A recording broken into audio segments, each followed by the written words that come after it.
मेरी माँ के मरने के बाद घर की सारी जिम्मेदारी मुझ पर आ गई थी, क्योंकि मैं उनकी एक ही बेटी थी। 12 साल की उम्र में ही मुझे अपने घर का सारा काम करना पड़ता था। अपने बूढ़े बाप की सेवा करके अब मैं थक चुकी थी। मेरा बाप एक बूढ़ा आदमी था, जबकि मेरी माँ जवान और खूबसूरत थी। बूढ़े आदमी से शादी करने के बाद भी मेरी माँ ने मेरे पापा की दिलो जान से सेवा की थी। उन्होंने कभी मेरे पापा को एहसास नहीं दिलाया था कि आप बूढ़े हैं और मैं जवान हूँ। मैं 12 साल की उम्र तक अपनी माँ को कभी भी इस बात की शिकायत करते नहीं सुना था कि मेरी शादी एक बूढ़े आदमी से क्यों करवा दी गई है। मुझे ये तो मालूम नहीं था कि मेरी माँ की शादी किस कारणवश एक बूढ़े आदमी से करवा दी गई थी, क्योंकि उस समय मैं बहुत ही छोटी थी और फिर मेरी माँ इस दुनिया से चल बसी थी और फिर पापा की जिम्मेदारी अब मेरे ऊपर आ गई थी। क्योंकि माँ के होते हुए मैंने कभी भी घर के काम नहीं किए थे, तो मुझे बिल्कुल भी अंदाजा नहीं था कि घर का काम किस तरह किया जाता है, खाना किस तरह बनाया जाता है। मुझसे जिस तरह हो पाता था मैं कर लेती थी, पर पापा को मेरा बनाया हुआ खाना बिल्कुल भी पसंद नहीं आता था। खाना खाते समय वो अक्सर मुझे डांट दिया करते थे कि किस तरह का खाना बनाया है। कभी रोटी जली हुई होती तो कभी सब्जी में नमक या मिर्च या फिर और ज़्यादा कमियां निकाल देते थे। मुझे बिल्कुल भी अंदाज़ा नहीं होता था कि किस चीज़ में कौन सी चीज़ और कितने मसाले डालने होते हैं। इसलिए हर रोज़ ही पापा से मुझे डांट सुनने को मिल जाती थी। इस समय मेरी पढ़ाई की उम्र थी और मैं घर के कामों में लगी रहती थी। कभी कभी मैं दरवाजे पर खड़ी होकर मोहल्ले के सारे बच्चों को हसरत भरी नज़रों से देखा करती थी कि काश मैं भी स्कूल जा पाती और मैं भी पढ़ पाती, क्योंकि मुझे पढ़ाई का ज़्यादा ही शौक था। पर इतनी छोटी सी उम्र में मुझ पर इतनी ज़्यादा जिम्मेदारियां आ गई थीं कि मुझे स्कूल जाने का समय भी नहीं मिल पाता था। जब मैं दरवाजे पर खड़ी स्कूल जाते हुए बच्चों को देखती थी तो पापा कभी कभार मुझे देख लेते तो बहुत डांटते थे कि दरवाजे पर खड़ी तमाशा क्या देख रही हो, इसीलिए तो तुम्हारा घर के कामों में दिल नहीं लगता, ना ही कुछ सीख पाती हो। पापा को जब मेरा कोई भी काम पसंद नहीं आया तो फिर पापा ने एक बार फिर से शादी करने का फैसला कर लिया। पापा काफ़ी बूढ़े थे, उनको बहुत ही ज़्यादा सेवा की ज़रूरत थी, जो मुझसे नहीं हो पाती थी। लेकिन मेरी एक बात समझ में नहीं आई, पापा अपनी सेवा के लिए एक नौकरानी भी रख सकते थे। आखिर उन्होंने शादी करने का ही फैसला क्यों किया, वो भी इस उम्र में आकर। लेकिन जो भी हो, मुझे पापा का ये फैसला अंदर तक सुकून दे गया था। उस समय मेरे अंदर बचपना था। मेरे लिए तो यही सुकून था कि मुझे अब घर के कामों से छुट्टी मिलेगी। आगे आने वाले हालातों की मुझे बिल्कुल भी परवाह नहीं थी। मैंने सोचा कि चलो अच्छा है, अब घर की जिम्मेदारी पापा की नई पत्नी उठा लेगी और घर के कामों का बोझ मेरे ऊपर से उतर जाएगा। लेकिन ये मेरी गलतफहमी थी। पापा ने एक तलाकशुदा औरत से शादी की थी। उसके पहले से ही 2 बेटे थे जो उन्हें अपने साथ लेकर आई थी। वो औरत काफ़ी चालाक और तेज तबीयत की इंसान थी। मैंने तो यही सोचा था कि उस औरत के आने के बाद वो सारा घर खुद ही संभाल लेगी, पर मेरी ये सोच गलत थी। उसने घर का कोई भी काम करने से मना कर दिया था। वो सारे घर के काम मुझसे ही करवाती थी। पापा के साथ साथ अब और 3 लोगों की जिम्मेदारी मेरे ऊपर आ गई थी। पहले इससे भी ज़्यादा काम मुझे अब करना पड़ते थे। सारा दिन ही मैं काम करती, उन लोगों के कपड़े धोती, घर की सफाई, खाना बनाना, इन सारे कामों से रात को जब फ्री होती तो मेरी सौतेली माँ मुझसे अपने पैर भी दबाती थी। अगर मैं कभी उनको ये बोल देती कि मैं थक गई हूँ, मुझे नींद आ रही है, तो वो मुझे डांटने लग जाती। धीरे धीरे इन लोगों की सेवा करते करते 4 साल गुजर चुके थे और अब मैं 16 साल की हो गई थी। इन 4 सालों में मेरी सौतेली माँ ने एक दिन भी मुझसे प्यार से बात नहीं की थी, ना ही मेरे पापा ने मेरे सर पर कभी प्यार का हाथ रखा था, क्योंकि पापा तो अपनी जवान पत्नी को पाकर बहुत ज़्यादा खुश थे। उनको अपनी पत्नी के अलावा और कुछ भी दिखाई नहीं देता था। वो अपनी पत्नी का दिल खुश करने के लिए कभी कभार उनके दोनों बेटों को घुमाने फिराने ले जाया करते थे और उनके लिए चीज़ें भी खरीद कर लाते थे, क्योंकि वो किसी भी सूरत अपनी नई पत्नी को नाराज़ नहीं करना चाहते थे। वो ज़्यादा से ज़्यादा कोशिश करते कि उनकी पत्नी का दिल खुश रहे। मेरी सौतेली माँ के दोनों बेटे मुझसे इस तरह हुक्म चलाते जैसे मैं उनकी कोई नौकरानी हूँ। अपने ही घर में मेरे ऊपर दूसरों का हुक्म चलता था और ये देखकर मेरा दिल अंदर ही अंदर कुढ़ता रहता था। मुझे बहुत दुख महसूस होता था कि पापा ये सब कुछ बैठे अपनी आंखों से देखते रहते हैं, उनको मेरा जरा भी एहसास नहीं है। आखिर मैं भी तो उनकी ही औलाद हूँ। उनको कभी भी मैंने अपनी तरफ से बोलते नहीं सुना था, हालांकि उन्हें मेरी साइड लेनी चाहिए थी। अपनी पत्नी से कहना चाहिए था कि अपने बेटों से कह दो कि वो मेरी बेटी पर इस तरह हुक्म न चलाया करें। ये भी मेरी बेटी है, इस घर की कोई नौकरानी नहीं जिनके आगे इस तरह गुलामी करती फिरेगी। क्योंकि मेरी माँ के बेटे पानी का गिलास तक खुद नहीं लेते थे, वो भी मुझसे मांगा करते थे। अगर कभी उनके काम में जरा सी भी देर हो जाती तो मेरी माँ उसी समय मेरे पापा से मेरी शिकायत लगवाकर मुझे डांट लगवा दिया करती थी, और पापा की डांट से मुझे बहुत ज़्यादा डर लगता था। 12 साल की उम्र में ही मैंने रसोई संभाल ली थी, और 16 साल की उम्र तक मैं हर चीज़ बनाना सीख चुकी थी। मुझे बहुत ही अच्छे अच्छे खाने बनाने आ चुके थे। भगवान की मेरे ऊपर बहुत कृपा थी। मेरे हाथ में बहुत ही ज़्यादा स्वाद था। अगर मैं कोई चीज़ सादा तरीके से भी बनाती फिर भी बहुत ही स्वादिष्ट खाना बनता था।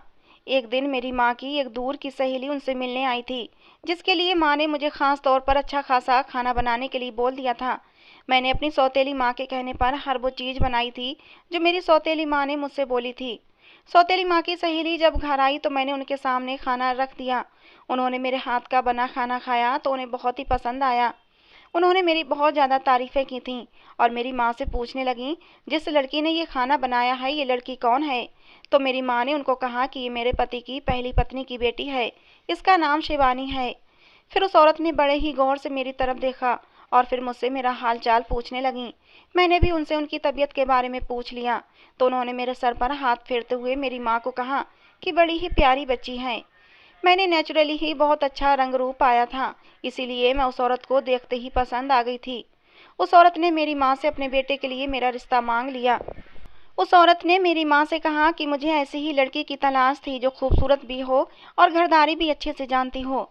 इस लड़की की तो अपनी माँ भी नहीं है, और इसकी अपनी कोई बहन भी नहीं है। मैं यही चाहती थी कि मुझे ऐसी कोई लड़की मिल जाए जिसका मायके से शादी के बाद कोई संबंध न रहे। मुझे इस बात पर विश्वास था कि मेरी उम्र अभी बहुत कम है, इसलिए मेरी माँ उस औरत को फिलहाल मेरा रिश्ता देने से मना कर देंगी, क्योंकि वो औरत अपने बेटे की जल्द से जल्द शादी करवाना चाहती थी। ये बात उस औरत के मुंह से करते हुए मैंने सुनी थी, और मेरी उम्र तो अभी सिर्फ 16 साल है, इसलिए यकीनन मेरी माँ इस औरत को मेरा रिश्ता देने से इनकार कर देंगी। लेकिन मेरे हैरत की हद न रही जब मेरी माँ ने मेरे बदले उस औरत से 5 लाख रुपये मांगे और एक हफ्ते के अंदर अंदर मेरी शादी करने के लिए बोल दिया। वो औरत तो खुशी खुशी 5 लाख रुपये देने के लिए राजी हो गई थी, और मेरी सौतेली माँ से कहने लगी कि अब ये रिश्ता पक्का ही समझो, अब शादी वाले दिन आऊंगी और तुम्हारे 5 लाख रुपये भी ले आऊंगी। वो औरत ये खुशखबरी अपने घर वालों को सुनाने के लिए जल्दी जल्दी अपने घर चली गई। उस औरत के जाते ही मैंने अपनी सौतेली माँ को साफ साफ मना कर दिया कि मैं कभी भी ये शादी नहीं कर सकती। आप होती कौन है मेरी ज़िंदगी का फैसला करने वाली? तो मेरी सौतेली माँ ने मुझे थप्पड़ मारते हुए कहा, कितनी बेशरम लड़की हो, किस तरह अपनी शादी से इनकार कर रही हो।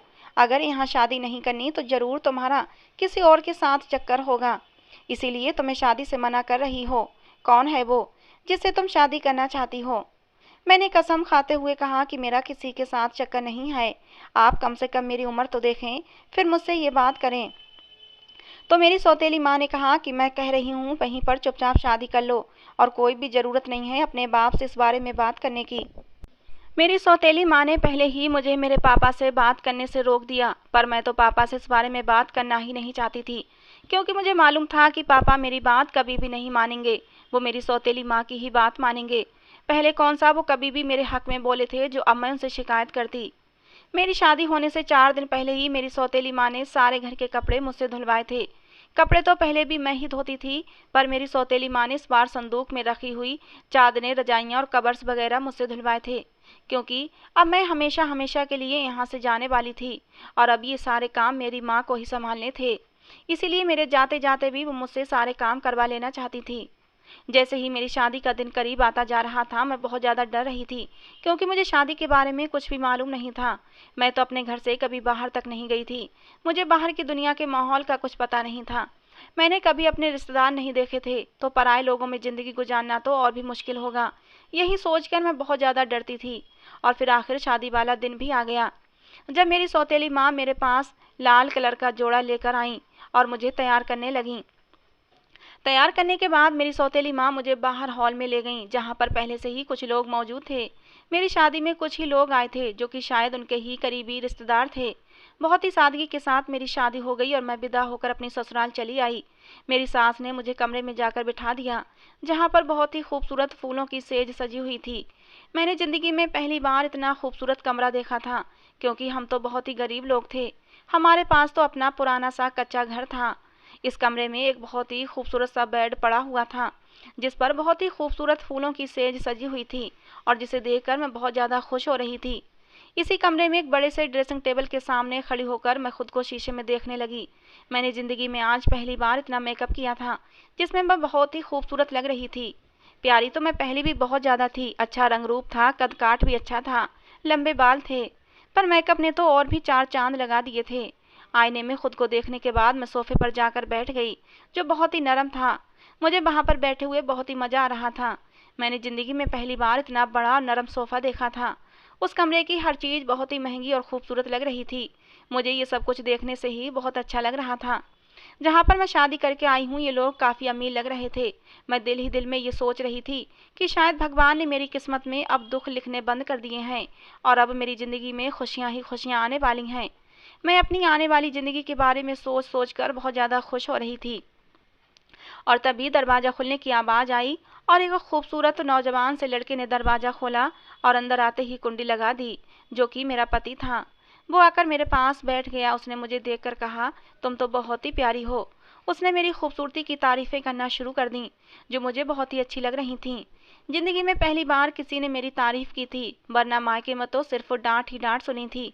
मेरे पति समीर ने कहा कि मुझे अपने माँ के फैसले पर बहुत खुशी है कि माँ ने मेरी पसंद का ख्याल रखा और इतनी प्यारी सी पत्नी मेरे लिए लेकर आई। उसने अपनी जेब से डिब्बी निकाल कर मेरे सामने की और उसमें से एक सोने की अंगूठी निकाली और मेरी उंगली में पहना दी और मुझसे कहने लगा, ये आपकी मुँह दिखाई का तोहफा है। ज़िंदगी में पहली बार मुझे किसी ने गिफ्ट दिया था, जिसे देखकर मैं बहुत ही ज़्यादा खुश हो रही थी। खुशी के मारे मेरी आंखों में आंसू छलक आए थे। उस अजनबी से इंसान में इतना अपनापन और इतना प्यार था कि मुझे कभी ज़िंदगी में अपने सगे खून के रिश्तों से भी इतना प्यार नहीं मिला था। उसके बात करने का अंदाज इतना मीठा था कि मेरा दिल जीत चुका था। इस शादी से मैं कुछ दिन पहले तक बहुत ही नाखुश थी, लेकिन अब इस शादी से मैं बहुत ज़्यादा खुश थी। प्यार भरी बातों में किस तरह सारी रात गुजर गई पता ही नहीं चला। जब अगली सुबह मेरे पति ने गुलाब का फूल मेरे गाल पर रखते हुए मुझे जगाया तो मेरी आँख खुली।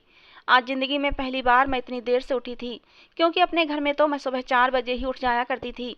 मैंने अपने पति से माफ़ी मांगी कि पता नहीं मैं कैसे इतनी देर तक सोई रही। तो मेरे पति ने मुझसे कहा कि मेरा तो अभी आपको जगाने का दिल नहीं कर रहा था, क्योंकि आप सोते हुए बहुत ही प्यारी लग रही थीं, पर मजबूरी थी, मम्मी नीचे नाश्ते पर बुला रही हैं, इसीलिए मुझे आपको जगाना पड़ा। मैंने अपने पति को कहा कि आज ही मेरी ज़िंदगी की पहली रात थी जिसमें मैं इतने सुकून की नींद सोई हूँ, वरना मैं कभी इतनी बेफिक्र होकर ऐसी सुकून की नींद नहीं सोई। मेरे पति समीर ने उसी समय मुझसे वादा किया कि आपकी आने वाली हर सुबह अब ऐसे ही सुकून से गुजरेगी। ये मेरा आपके साथ वादा है। मैं आपकी ज़िंदगी में इतनी खुशियाँ भर दूंगा कि आपको कभी भी अपना अतीत याद नहीं आएगा। इतने प्यार करने वाले पति को पाकर मैं बहुत ही ज़्यादा खुश थी। मैंने भगवान का धन्यवाद दिया कि उसने मुझे इतने सारे दुख देने के बाद अब मेरी ज़िंदगी में खुशियाँ ही खुशियाँ भर दी थीं। जहाँ इतनी अच्छी और प्यार करने वाले लोग थे, मैं बहुत खुश थी। मैं जल्दी जल्दी तैयार होकर अपने पति के साथ बाहर हॉल में चली आई, जहाँ पर सब लोग हमारा नाश्ते की मेज़ पर बैठे इंतजार कर रहे थे। मैंने वहां पहुंचकर सबसे पहले अपने सास ससुर के पैर छुए और उनका आशीर्वाद लिया। ससुराल में मेरे सास ससुर और मेरे 2 छोटे देवर थे, जो इस समय टेबल पर मौजूद थे। मेरी सास ने अपने पर्स से पैसे निकाले और उसी समय हम पति पत्नी के ऊपर घुमाए और नौकरानी के हाथ में थमा दिए। मैं ये देखकर काफ़ी हैरान हो रही थी कि इंसान की ज़िंदगी में इतना बड़ा बदलाव इतनी जल्दी कैसे आ सकता है, कि जिन पैसों के लिए मैं हमेशा तरसती रहती थी, मुझे अपनी ज़रूरत के लिए 50 रुपये तक मेरी सौतेली माँ नहीं देती थी, आज हज़ारों के नोट मुझ पर खैरात किए जा रहे थे। ये ज़रूर मेरे किसी पुण्य का फल था जो मुझे इस रिश्ते के रूप में मिला था। हम सब घर वालों ने मिलकर जब नाश्ता कर लिया तो मेरी सास ने मुझे मीठा बनाने के लिए बोला। उन्होंने कहा कि हमारे ख़ानदान की ये रस्म है, हम आने वाली नई बहू के हाथ से ही मीठा बनवाते हैं। मैंने सभी लोगों के लिए खीर बनाई। खाने में तो क्योंकि मैं हर चीज़ ही बहुत अच्छी बनाती थी, तो उस दिन मैंने खीर बनाते हुए ख़ास ख्याल रखा था कि अच्छे से अच्छी खीर बना सकूं ताकि सभी लोगों को पसंद आ जाए। मैंने दिल से मेहनत की तो फिर खीर भी बहुत ही अच्छी बनी थी, जो सबको बहुत ही ज़्यादा पसंद आई थी। खीर खाने के बाद मेरे ससुर जी ने मुझे 20,000 रुपये इनाम के तौर पर दिए और कहा कि बहू, आइंदा से भी मेरे लिए ऐसी ही मज़ेदार खीर बनाते रहना। मुझे उस समय बहुत ज़्यादा खुशी हो रही थी कि सब लोगों को मेरे हाथ की बनी हुई खीर पसंद आ गई थी। मैंने अपनी शादी के दूसरे दिन ही अपने घर को खुद संभालने का सोच लिया था। मैं अपनी सास के पास चली गई। मैंने अपनी सास से पूछा कि आज खाने में क्या बनेगा, बस आप मुझे बता दें। तो मेरी सास कहने लगी कि बेटा इतनी जल्दी क्या है, अभी तो सारी जिंदगी तुम्हें इसी घर को संभालना है। मेरी तो हड्डियों में अब इतनी जान नहीं है कि घर का काम कर सकूं या घर को संभाल सकूं। तुम्हारा घर है, तुमको ही संभालना है। पर अभी तुम्हारी नई नई शादी हुई है, अभी तो शादी को सिर्फ दूसरा ही दिन है। तुम्हारे तो हाथों की मेहंदी भी अभी तक नहीं उतरी है, अभी से मैं तुम्हें काम पर लगा दूं। तुम्हारी शादी के पहले पहले दिन है, खुद को सजाओ सवारो, अपने पति के लिए खुद को तैयार रखो, उसका दिल खुश रखो, खूब इंजॉय करो। भगवान तुम दोनों की जोड़ी सलामत रखे, तुम दोनों को इसी तरह हमेशा खुश रखे। आगे चलकर तुमको ही इस घर को संभालना है। अपनी सास की बातें सुनकर मुझे तो अपनी किस्मत पर विश्वास नहीं आ रहा था कि मेरी किस्मत इतनी भी अच्छी हो सकती है, मैं इतनी भी खुशकिस्मत हो सकती हूँ कि मुझे इतनी अच्छी सास मिले। फिर मेरी सास ने मेरे पति को मुझे हनीमून पर ले जाने के लिए कहा, तो मेरे पति मुझसे पूछने लगा कि मैडम जी कहाँ चलना है, हुक्म करो, जहाँ बोलोगी वहीं पर तुम्हें ले जाऊँगा। मैं तो कभी अपने मोहल्ले से भी बाहर नहीं गई थी, तो मुझे तो शहरों के नाम तक नहीं आते थे कि हिंदुस्तान से बाहर कौन कौन से देश हैं और हिंदुस्तान के अंदर ही ऐसी कौन कौन सी खूबसूरत जगहें हैं जहाँ पर मैं अपने पति के साथ घूमने जा सकती हूँ। मुझे कुछ मालूम नहीं था। मैंने अपने पति से बस इतना ही बोल दिया कि आप जहाँ ले जाएंगे वहाँ चली जाऊँगी, मैं तो खुशी खुशी कहीं भी आपके साथ चली जाऊँगी। उन्होंने मुझे सिंगापुर ले जाने का फैसला किया। कुछ ही दिनों के बाद मेरे पति ने सिंगापुर की 2 टिकट लाकर मेरे सामने रख दी और कहा कि जल्दी से आप पैकिंग करो, कल की ही फ्लाइट है। मैंने अपनी ज़रूरत के कुछ सामान को पैक किया और हम दोनों सिंगापुर के लिए रवाना हो गए। मैंने ज़िंदगी में पहली बार कुदरत की बनाई हुई इन खूबसूरत चीज़ों को देख रही थी। मेरे पति ने मुझे बहुत ही अच्छी अच्छी जगहों पर घुमाया, हमने अच्छे अच्छे होटलों में खाना खाया। उस दिन मुझे पता चला कि ज़िंदगी का मज़ा तो भगवान की दी हुई इस खूबसूरत सी दुनिया को देखने में ही है। मैंने तो अपने पुराने से घर के अलावा कुछ देखा ही नहीं था। मेरे पति ने मुझे सिंगापुर के बड़े बड़े शॉपिंग मॉल में शॉपिंग कराई और कहा कि तुम्हारा जो दिल करे तुम अपने लिए यहाँ से खरीद लो। पर मैंने सबसे पहले अपने घर वालों के लिए ही खरीदारी की, क्योंकि सास के दिल में अपने लिए मैं जगह बनाना चाहती थी। उन लोगों से मुझे इतना प्यार मिल रहा था तो मुझे हर अच्छी चीज़ देखते ही अपने सास ससुर याद आ जाते थे कि ये चीज़ उन्हीं के लिए खरीदनी चाहिए। मैंने अपने लिए तो बहुत ही कम चीज़ें खरीदी थीं। लगभग 8 दिन तक सिंगापुर में गुजारने के बाद हम लोग वापस आ गए थे। घर आने के बाद मैंने जब सास ससुर के लिए खरीदा हुआ सामान उन्हें दिया तो वो लोग बहुत ज़्यादा खुश हुए थे। सिंगापुर से वापस आने के बाद मेरी सास ने पूरे घर की जिम्मेदारी अब मुझ पर डाल दी थी, जो मैंने खुशी खुशी स्वीकार कर ली थी। मुझे तो घर का काम पहले से ही मुश्किल नहीं लगता था, क्योंकि मुझे बचपन से ही आदत थी घर का काम करने की। तो मेरे लिए तो ये बहुत ही मामूली सी बात थी। मैं खाना बनाने के बाद सारे घर की सफाई भी खुद ही कर लेती थी। हमारे घर में नौकरानी तो मौजूद थी, पर मुझे इतने खूबसूरत घर की सफाई करना बहुत ही अच्छा लगता था। मैं तो अपने कच्चे से घर को भी साफ सुथरा रखती थी, पर अब तो ये एक बहुत ही सुंदर सा महल था, तो मैं इसको भला कैसे साफ ना करती। मेरी सास मुझसे अक्सर बोला करती कि सफाई सुथराई के लिए मैंने नौकरानी रखी हुई है, बस तुम खाना बना लिया करो। लेकिन मुझे घर की सफाई खुद करना अच्छा लगता था, इसलिए कभी कभार मैं कर लेती थी। सारा दिन खुद को कामों में बिजी रखकर जब मैं कमरे में जाती तो मेरा पति अक्सर मुझसे शिकायत करता कि जब से तुमने घर की जिम्मेदारी संभाली है तब से तुम मुझे बहुत ही कम समय देती हो। दरअसल वो ठीक ही बोलते थे। मैंने खुद ही उन लोगों से ज़्यादा घुल मिल नहीं पाती थी, क्योंकि वो अजनबी लोग थे। मैं कोशिश करने के बावजूद भी उन लोगों से ज़्यादा बातचीत नहीं कर पाती थी, फिर चाहे वो मेरे पति ही क्यों ना हो, क्योंकि हमेशा से ही मैं घर में अकेली पड़ी रहती थी। मेरी सौतेली माँ भी मेरी शादी से 4 साल पहले ही आई थी। मुझे लोगों में रहने की आदत बहुत ही कम थी। मैं अकेले ज़िंदगी गुजार कर अकेलेपन का शिकार हो चुकी थी, इसलिए मुझे किसी से भी बात करने की आदत नहीं थी और इसीलिए मैं खुद को घर के कामों में बिजी रखती थी ताकि मुझे किसी से भी बात ना करनी पड़े। मेरे पति तो मुझसे शिकायत करते रहते थे, पर मेरी सास मुझसे बहुत ही ज़्यादा खुश थीं, क्योंकि उनको मेरा इस तरह घर संभालना बहुत ही अच्छा लगता था। वो अक्सर मुझसे कहती थीं कि मुझे बहू के रूप में बेटी मिल गई है, क्योंकि मैं काम करने के बाद अक्सर अपनी सास के पैर भी दबा दिया करती थी, क्योंकि मैं अपनी सास की बहुत ही ज़्यादा शुक्रगुजार थी कि उन्होंने मुझे अपने बेटे के लिए पसंद किया और मैं शालीशान घर में अब बहुत ही खुश और आराम से ज़िंदगी गुजार रही थी। ये सब कुछ उनकी वजह से हुआ था, इसीलिए मैं उन्हें ज़्यादा से ज़्यादा खुश रखना चाहती थी। एक दिन मैं अपने पति के साथ अपने कमरे में बैठी बातें कर रही थी कि तभी अचानक मेरी सास के चिल्लाने की आवाज़ आई, जो अपने बेटे यानी कि मेरे पति को बुला रही थीं। इस तरह उनकी आवाज़ सुनने के बाद हम लोग काफ़ी घबरा गए थे और दौड़ते हुए उनके पास गए तो हमारे तो देखते ही देखते पैरों तले से ज़मीन निकल गई थी, क्योंकि वहाँ पर मेरे ससुर नीचे गिरे पड़े थे और मेरी सास उनके पास बैठी ज़ोर ज़ोर से रो रही थीं। मेरे पति ने अपने पापा को उठाया और गाड़ी में डालकर जल्दी जल्दी अस्पताल ले गए। अस्पताल ले जाने के बाद पता चला कि मेरे ससुर को पैरालाइज का अटैक हुआ है। ये खबर सुनते ही मेरी सास और भी ज़्यादा रोने लगी। मैंने अपनी सास को दिलासा देते हुए उन्हें चुप करवाने की कोशिश की, पर उनके लिए तो ये खबर बहुत ही बुरी थी, इसलिए फ़िलहाल तो वो चुप होने का नाम ही नहीं ले रही थीं। कुछ दिन अस्पताल में गुजारने के बाद मेरे पति अपने पापा को घर ले आए। इसके बाद घर के सारे लोग ही उनकी बहुत ही अच्छे से देखभाल करने लगे। मेरी सास अपना सारा समय उन्हीं को देती थीं, उनके खाने पीने का ख्याल रखती, उनकी दवाइयाँ उन्हें खुद ही अपने हाथों से खिलाती थीं। जबकि मेरी भी पूरी कोशिश थी कि मैं भी अपने सास और ससुर की खूब सेवा करूं। मेरे ससुर को देखने के लिए लोग आते रहते थे। एक दिन एक औरत आई और कहने लगी, अरे तेरी बहू तो बहुत ही अपशगुनी है, इसके मनहूस कदम तेरे पति को ले बैठे। मेरे कदम बाहर ही रुक गए थे। मैं उन लोगों के लिए चाय लेकर आ रही थी, लेकिन अपनी सास की बातें सुनकर मैं हैरान रह गई। उन्होंने कहा, हम अपनी किस्मत का कसूर बाहर किसी और को ठहरा नहीं सकते। मेरी सास ने उस औरत को कहा कि मेरी बहू तो बहुत ही अच्छी है, उसने आते ही घर को अच्छी तरह संभाल लिया है, मुझे तो बेटी की कमी भी महसूस नहीं होती। ये बहू नहीं, मेरी बेटी है, मैं उसके लिए एक गलत शब्द भी सुनना पसंद नहीं करूंगी। मुझे उस समय अपनी सास के रूप में मेरी माँ नजर आ रही थी, क्योंकि मैंने अपनी पूरी जिंदगी में ऐसी सास नहीं देखी थी जो अपनी बहू की इस तरह तारीफें करे और उसकी तरफ से बोले। मुझे तो ऐसा लगता था कि ये सास नहीं बल्कि मेरी माँ है।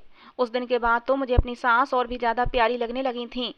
मेरी सास अपने पति की दिन रात सेवा करती रहती थीं, तो मैं रात को जाकर अपनी सास के पैर दबा दिया करती थी। एक दिन जब मैं उनके पैर दबा रही थी तो काफ़ी देर गुजर जाने के बाद मेरी सास ने कहा कि बेटा तुम भी जाकर अब सो जाओ, सारा दिन घर को संभालती हो, मेहमानों को देखती हो और रात में मेरे पैर दबाती हो तो थक जाती होगी, जाकर सो जाओ। मैंने अपनी सास को बोला कि मैंने तो अपनी माँ की कभी सेवा ही नहीं कर पाई थी। माँ के पैरों में तो स्वर्ग होता है, आपके पैरों में मुझे वही स्वर्ग नजर आता है। मुझे अपने स्वर्ग से दूर मत करें, आप मुझे अपनी सेवा कर लेने दीजिए। मेरी सास ने मेरे सर पर हाथ रखते हुए मुझे बहुत सारा आशीर्वाद दिया। कुछ दिन गुजर जाने के बाद जब मेरे ससुर की तबीयत कुछ संभली तो सब लोगों की जान में जान आई और मेरे ससुर थोड़ा बहुत बोल लेते थे, क्योंकि पहले तो उनका बोलना भी बंद हो गया था और बिस्तर से भी नहीं उठ पाते थे।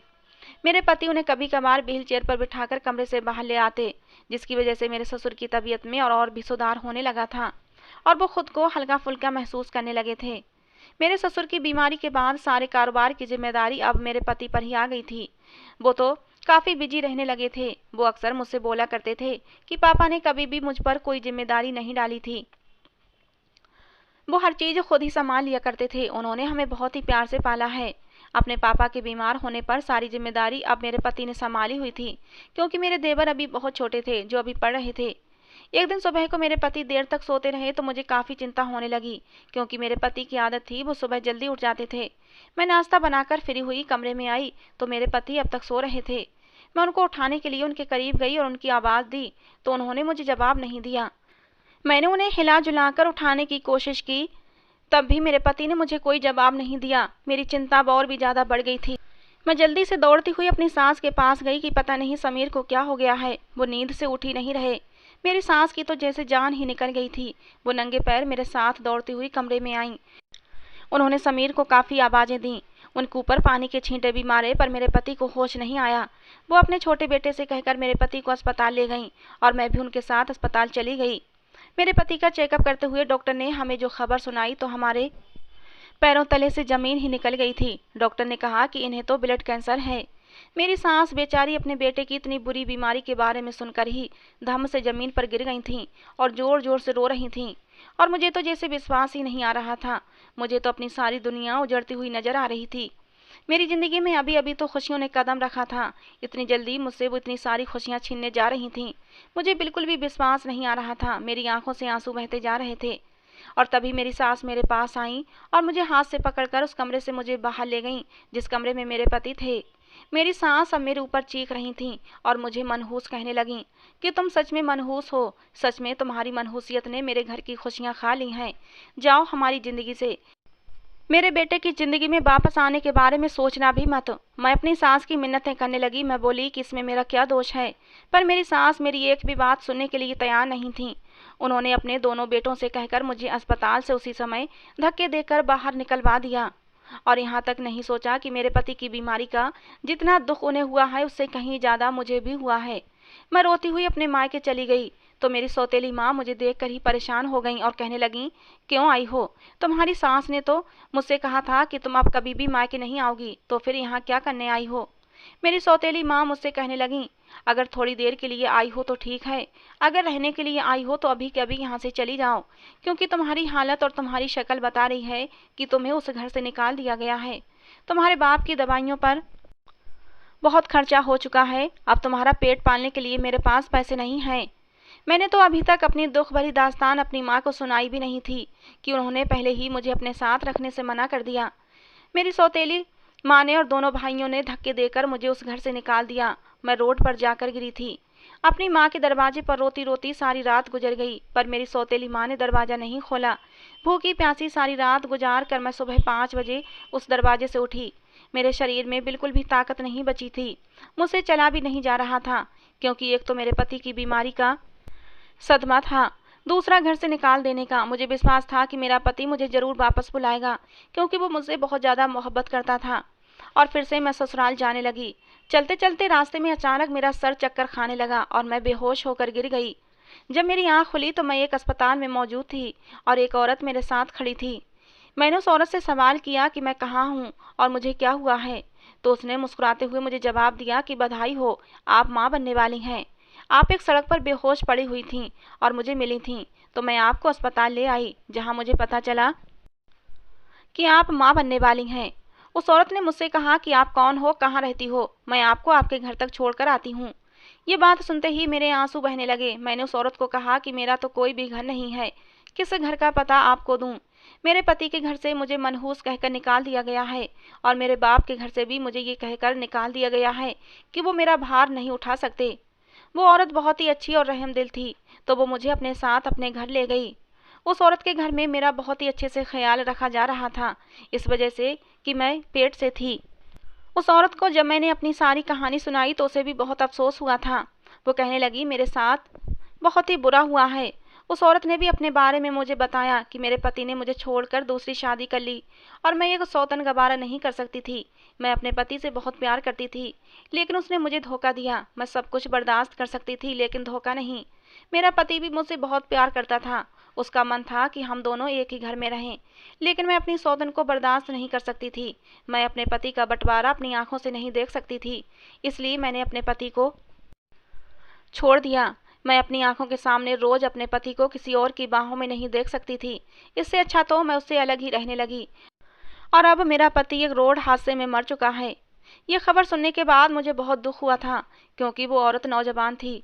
उस औरत ने मुझे कहा कि मैं इस घर में अकेली ही रहती हूँ, तुम जब तक चाहो मेरे साथ रह सकती हो। पर मैंने उस औरत का धन्यवाद करते हुए कहा कि नहीं, मुझे अपने पति के घर जाना है। भले ही मेरी सास ने मुझे उस समय गुस्से में घर से निकाल दिया था, पर मैं अपनी तरफ से पूरी कोशिश करूंगी अपना घर बचाने की। मुझे विश्वास है मेरा पति मुझे देखेगा और जब उसे पता चलेगा कि मैं उनके खानदान के वारिस को जन्म देने वाली हूँ, तो वो मुझे जरूर घर पर रख लेंगे। और मेरा पति मेरी सास को मना करेगा मुझे घर से निकालने के लिए। मेरा पति मुझसे बहुत ही ज़्यादा मोहब्बत करता है। वो औरत अपने साथ अपनी गाड़ी में मुझे मेरी ससुराल ले गई और मेरे पैरों तले से ज़मीन निकल गई। ये देखकर हम वहाँ पहुँचे और देखा कि उनके घर को ताला लगा हुआ था और वहाँ मोहल्ले वालों से हमें पता चला कि वो लोग समीर का इलाज करवाने के लिए दूसरे देश चले गए हैं और अब कभी भी वापस नहीं आएंगे। मैं अपनी किस्मत पर बहुत ही ज़्यादा रो रही थी। मैंने जल्दी से सीमा का फ़ोन लिया और अपने पति का नंबर लगाया, लेकिन मेरे पति का नंबर बंद जा रहा था। मैं भी कितनी बुद्धू थी, अपने पति के नंबर के अलावा मुझे अपने सास ससुर या देवर किसी का भी नंबर याद नहीं था। मैं वहीं बैठकर फूट फूट कर रोने लगी। सीमा ने मुझे हौसला देते हुए कहा कि शायद ये रिश्ता तुम्हारी किस्मत में इससे आगे लिखा ही नहीं था, अब तुम सब्र के अलावा और कुछ भी नहीं कर सकती। सीमा ने पूरे 9 महीने मेरा बहुत ही अच्छे से ख्याल रखा। जिंदगी भर मैं कभी उसका ये एहसान उतार नहीं सकती। जब मेरा बच्चा पैदा हुआ तो मुझे बहुत ही ज़्यादा खुशी हुई थी कि अब मेरा बेटा इस दुनिया में आ गया है। अब मुझे किसी के सहारे की ज़रूरत नहीं है। मैंने अब ये इरादा कर लिया था कि ज़िंदगी में कभी भी अपने पति के घर नहीं जाऊंगी और ना ही बाप के घर। अपने बेटे को पढ़ा लिखा कर एक अच्छा इंसान बनाऊंगी। सीमा मेरा बहुत ध्यान रखती थी। वो मेरे बेटे को बिल्कुल अपने बेटे की तरह चाहती थी। उसने मुझसे बोला था कि जब मेरे पति जिंदा थे तो उन्हें छोटे बच्चे बहुत ही पसंद थे। वो अक्सर मुझसे बोला करते थे कि भगवान हमें भी जल्द से जल्द औलाद दे दे, पर यह खुशी देखने से पहले ही वो दुनिया से चले गए थे। वो औरत तो बहुत ही खूबसूरत और नौजवान थी, तो मैंने उसको फिर से शादी करने की सलाह दी। तो उसने मेरा बेटा गोद में उठाते हुए कहा कि अब यही मेरा सहारा है, मैं अब कभी भी शादी नहीं करूंगी। हम दोनों मिलकर इस बच्चे को पालेंगे, हम दोनों ही इसकी माएँ हैं। सीमा के एहसान दिन ब दिन बढ़ते ही जा रहे थे और फिर धीरे धीरे जिंदगी के 5 साल गुजर गए थे। सीमा एक प्राइवेट स्कूल में टीचिंग करती थी। उसने मेरे बेटे को स्कूल में ही दाखिला दिलवा दिया था। ये बहुत ही महंगा स्कूल था, मैं तो कभी इस स्कूल की फीस भी नहीं भर सकती थी अगर सीमा न होती। अब सीमा मेरे बेटे की टीचर बन गई थी। एक दिन मैं भगवान से प्रार्थना कर रही थी तो सीमा मेरे पास आकर नीचे बैठ गई और कहने लगी, अपनी प्रार्थना में भगवान से क्या मांग रही हो? मैंने कहा कि तुम्हारे लिए खुशियाँ। तो वो कहने लगी कि आज तुम्हारी प्रार्थना स्वीकार हो गई है। मैंने मुस्कुराकर सीमा की तरफ देखा और उससे पूछा, क्या मतलब? तो वो कहने लगी कि मुझे एक लड़का मिल गया है जो मुझसे शादी करना चाहता है। उसने आज ही मुझे प्रपोज किया है और मुझे विश्वास है ये सब तुम्हारी दुआओं का असर है। सीमा ने मुझे बताया कि जिस लड़के ने उसे शादी का प्रपोजल भेजा है वो बहुत ही अमीर लड़का है और अमीर होने के साथ साथ बहुत ही अच्छा और शरीफ लड़का है। ये भी बताया वो लड़का पहले भी शादीशुदा था और उसकी पत्नी अब उसके साथ नहीं रहती। मैंने सीमा से कहा, ये कोई समस्या नहीं है, तुम भी तो पहले से शादीशुदा थी। इस बात से अगर उसको ऐतराज नहीं है तो तुम्हें भी उसके शादीशुदा होने से ऐतराज नहीं होना चाहिए। समस्या तो तब होती जब उसकी पत्नी उसके साथ रहती। सीमा ने उस लड़के से मिलकर शादी की तारीख पक्की कर ली थी और अगले हफ्ते शादी थी। मुझे सीमा की शादी की बहुत ज़्यादा खुशी थी। सीमा ने तो अपने एहसानों से उस समय मुझे खरीद लिया जब उसने शादी से एक दिन पहले ही अपना घर मेरे बेटे के नाम लिख दिया था। अगला दिन शादी का था। जब वो तैयार होकर दुल्हन बनी तो उस समय बहुत ही सुंदर लग रही थी। सीमा को ले जाकर मैंने स्टेज पर सोफे पर बिठा दिया जहाँ पर सीमा बैठी अपने दूल्हे का इंतजार कर रही थी। सीमा ने मेरे बेटे को भी अपने साथ ही बिठाया हुआ था। मैं मेहमानों का ख्याल रखने के लिए स्टेज से नीचे चली गई। थोड़ी ही देर में सीमा का दूल्हा भी आ गया था। पंडित जी भी आ चुके थे। विवाह का शुभ मुहूर्त हो चुका था। मैंने जैसे ही दूल्हा दुल्हन को लेने स्टेज पर पहुंची तो सीमा के दूल्हे को देखकर मेरी जान निकल गई, क्योंकि वो तो मेरा पति समीर था। समीर भी मुझे देखकर अपने सोफे से उठकर खड़ा हो गया था और मेरी ही तरफ देखने लगा। हम दोनों को इस तरह हैरान होता देखकर सीमा ने समीर से सवाल किया, क्या तुम एक दूसरे को जानते हो? तो मैंने फौरन ही जवाब देते हुए कहा, नहीं नहीं, हम तो एक दूसरे को नहीं जानते। और मैंने उसी समय पंडित जी से कहा कि जल्दी शादी के मंत्र बोलो और ये शादी करो। मुझे सीमा से झूठ बोलना पड़ा क्योंकि सीमा के एहसान तले मैं दबी हुई थी। समीर भी अपनी ज़िंदगी एक बार फिर से शुरू करने जा रहा था, इसलिए मैं उन दोनों के बीच में नहीं आना चाहती थी। दोनों की शादी होने लगी और मैं वहाँ से हट गई। शादी के बाद सीमा विदा होकर अपने पति के साथ ससुराल चली गई और मैं सीमा के घर में अकेली अपनी किस्मत पर जारो कतार रोने लगी। सीमा शादी के एक हफ्ते के बाद मुझसे मिलने आई। मैं किचन में उनके लिए खाना बना रही थी और सीमा अपने रूम में चली गई। तब समीर किचन में मेरे पास आया और उसने मुझे बताया कि उसने मुझे बहुत ही तलाश करने की कोशिश की थी पर मैं उसे नहीं मिली। उसने मुझे कहा जब इलाज के लिए लंदन गया तो वहाँ पर ही मुझे पता चला कि मेरी रिपोर्ट किसी के साथ चेंज हो गई थी और मुझे ये बीमारी थी ही नहीं। उस रात तो मैं सुबह सोकर इसलिए नहीं उठा था क्योंकि रात को मुझे नींद नहीं आ रही थी और मैंने सोने के लिए दवाई ली थी और लेट गया था और इसीलिए देर तक सोता रहा था। खबर सुनने के बाद मुझे काफ़ी खुशी हुई थी। मैंने उसको कहा शायद हम दोनों का साथ बस थोड़ा सा ही था, इसलिए हम दोनों एक दूसरे से जुदा हो गए। एक ही शहर में रहते हुए भी आप मुझे ढूंढ नहीं पाए, जबकि इसी घर में आपने सीमा को पा लिया। अब आप और सीमा हमेशा खुश रहें। मैं आपके लिए भगवान से प्रार्थना करूंगी। समीर ने मुझसे कहा कि वो मेरे बगैर नहीं रह सकता। वो सीमा से इस बारे में बात करेगा कि हम सब मिलकर साथ में रहेंगे। पर मैंने समीर को इनकार कर दिया क्योंकि सीमा के मुझ पर इतने ज़्यादा एहसान थे कि मैं उनको ज़रा भी दुख नहीं देना चाहती थी। समीर ने मेरे बेटे के बारे में पूछा तो मैंने उनको बता दिया कि उन्हीं का बेटा है। उन्हें बहुत ज़्यादा खुशी हुई थी और उनकी आंखों से आंसू बहने लगे थे। मैंने समीर को कहा कि सीमा ने माँ बनकर रियान को पाला है, इसलिए अपना ये घर भी रियान के नाम लिख दिया है। अब आप चाहो तो आप यहाँ आ सकते हो और रियान को अपने घर बुला सकते हो। इस बात से सीमा को कोई भी ऐतराज़ नहीं होगा क्योंकि रियान सीमा को अपनी औलाद की तरह ही प्यारा है। पर आप ये बात कभी भी सीमा को मालूम नहीं होने देना कि रियान आपका और मेरा बेटा है। मैंने समीर को कहा कि आप सीमा का बहुत ही ज़्यादा ख्याल रखना। उसने सारी ज़िंदगी अकेले ही गुजारी है। इससे पहले भी वो अपने एक पति को खो चुकी है। अगर इस बार वो आपको खो देगी तो वो जिंदा नहीं बच पाएगी, क्योंकि मैंने सीमा के अंदर बहुत ही गहरी उदासी देखी है। वो अब कोई भी दुख बर्दाश्त नहीं कर पाएगी। और मैं तो हरगिज नहीं चाहती कि मेरी तरफ से सीमा का दिल दुखे, क्योंकि इन 5 सालों में सिर्फ सीमा ने ही मुझे सहारा दिया है। उसकी वजह से ही आज मैं और रियान जिंदा हैं। अगर सीमा ने हमें सहारा न दिया होता तो कब के हम दोनों इस दुनिया से चले गए होते। समीर ने मेरे हाथ थाम लिए और कहने लगा, नहीं शिवानी, मैं तुमसे अब दूर नहीं रह सकता। मैं तुम्हें बहुत तलाश कर चुका हूँ, लेकिन तुम मुझे नहीं मिली। अपनी माँ के मजबूर करने पर मैं शादी के लिए राजी हो गया था, और फिर सीमा मुझे अच्छी लड़की लगी थी, इसीलिए मैं शादी के लिए मान गया था। लेकिन अब तो तुम मुझे मिल गई हो। मैं तुम्हारे बिना नहीं रह सकता। मैं तुम्हारी याद में बहुत तड़पा हूँ। अब हम साथ रहेंगे, मैं, तुम, सीमा और रियान, एक खुशहाल फैमिली की तरह। मैंने अपने हाथ समीर से छुड़ा लिए। मुझे पता था कि सीमा कभी भी ये सहन नहीं कर पाएगी। वो अपनी सौतन को अपनी आंखों के सामने नहीं देख सकती, और मैं सीमा की आंखों में आंसू नहीं देख सकती थी। मैंने समीर को वापस भेज दिया। मैंने कहा कि मैं सोच कर जवाब दूंगी। सीमा और समीर चले गए थे। उसी रात मैंने रियान को भी उन दोनों के साथ ही भेज दिया था, क्योंकि मैं एक बहुत ही बड़ा फैसला कर चुकी थी, जिसमें हम सबकी खुशियां थीं, मेरी, रियान की, सीमा की और समीर की। अगर मैं ये कदम न उठाती तो सब कुछ बर्बाद हो जाता, और मैं ऐसा नहीं होने देना चाहती थी। मैंने उसी रात एक छोटा सा खत लिखा और उसे साइड टेबल पर रख दिया, और फिर मैं सो गई थी। बहुत ही सुकून की नींद। ऐसी गहरी और सुकून की नींद तो जिंदगी में सिर्फ एक बार ही आती है। सुबह शिवानी की नौकरानी ने समीर और सीमा को फोन करके बुला लिया था। वो दोनों जब घर आए और जब शिवानी के कमरे में गए तो वहां शिवानी का ठंडा शरीर पड़ा था। अब उसमें कोई भी हरकत नहीं थी। समीर तो चीख मार कर शिवानी से लिपट गया था, और ये सब सीमा आंखें फाड़े देख रही थी कि आखिर ये सब क्या हो रहा है। उसने साइड टेबल पर रखा वो खत देखा और उसे पढ़ने लगी, जिसमें लिखा था, सीमा, मुझे माफ कर देना। मैं तुम्हें अब सौतन का दुख नहीं दे सकती। तुमने मेरे लिए बहुत कुर्बानियां दी हैं, मेरा बहुत साथ दिया है, और अब मैं तुम्हारी आंखों में आंसू नहीं देख सकती, इसीलिए मैं तुम्हें तुम्हारा समीर सौंप कर जा रही हूँ।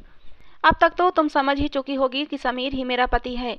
तुम्हारी शादी से पहले ही मुझे पता चल गया था कि तुम्हारा होने वाला पति मेरा पति है, लेकिन मैं तुम्हारी खुशियों के आगे खुद की खुशियां कुर्बान कर दी और तुम्हारी शादी समीर से हो जाने दी। कल रात समीर ने मुझसे कहा था कि वो सीमा से बात करके मुझे और रियान को अपने साथ ही रखेगा, लेकिन सीमा, मैं जानती हूँ कि तुम्हें सौतन बर्दाश्त नहीं, और मैं एक बार फिर से तुम्हारी जिंदगी उजाड़ना नहीं चाहती थी, इसलिए अब समीर सिर्फ और सिर्फ तुम्हारा है। बस तुमसे हाथ जोड़कर एक विनती है कि रियान का ध्यान रखना, हमेशा उसकी माँ बनकर उसकी परवरिश करना। सौतेलेपन का दुख मैंने देखा है कि कैसा होता है। मेरे रियान को कभी सौतेलापन महसूस मत कराना। वैसे तो मुझे तुम पर पूरा विश्वास है कि रियान की सगी माँ से भी ज्यादा तुम उसे प्यार दोगी, लेकिन फिर भी जाते जाते ये विनती करना चाहती थी। आखिर में इतना ही कहूंगी कि छोटी बहन समझकर माफ कर देना। समीर अब भी शिवानी से लिपटा रो रहा था। सीमा की आंखों से भी आंसू बह रहे थे।